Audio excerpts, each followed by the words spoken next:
Se você quer ter uma ideia de quanto o trabalho de Thomas Mann é impressionante, ouça só essa história. Em 1929, deram um Nobel de Literatura para ele.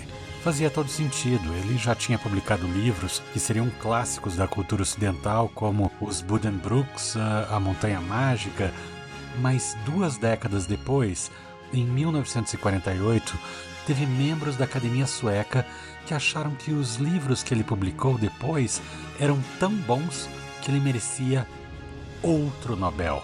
Ele talvez tenha sido o único autor indicado para o prêmio, mesmo depois de já ter ganhado uma vez. Ich habe zu ihm gesprochen von Europa und von Deutschland. A segunda indicação, depois da guerra, talvez tivesse motivações políticas também. Claro, os livros falam por si, mas Thomas Mann teve um papel importante enquanto esteve no exílio. Como o grande nome da cultura alemã que era, passou a ser um porta-voz contra o partido nazista.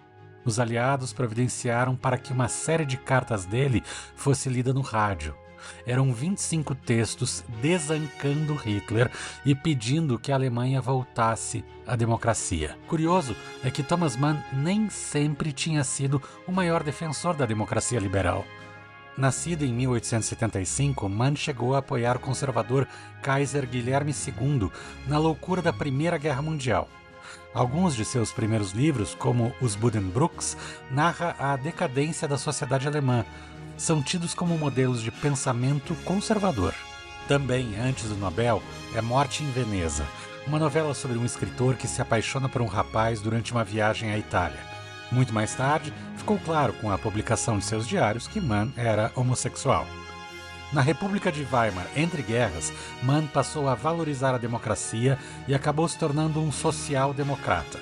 Por isso, quando Hitler assumiu o poder em 1933, seu filho Klaus mandou um recado para o pai. Era melhor que ele nem voltasse. No exílio, Mann continuou sendo celebrado e escreveu sempre mais. A lista de suas obras crescia com histórias que até hoje fascinam os leitores, como Dr. Fausto.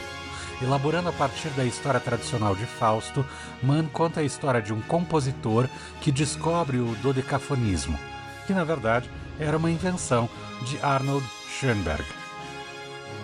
Em seus últimos anos, Mann chegou a voltar para a Alemanha e a viajar pela Europa. A democracia havia voltado, o nazismo tinha ficado para trás, e ele tinha se consolidado como a grande voz da tradição literária alemã no século XX.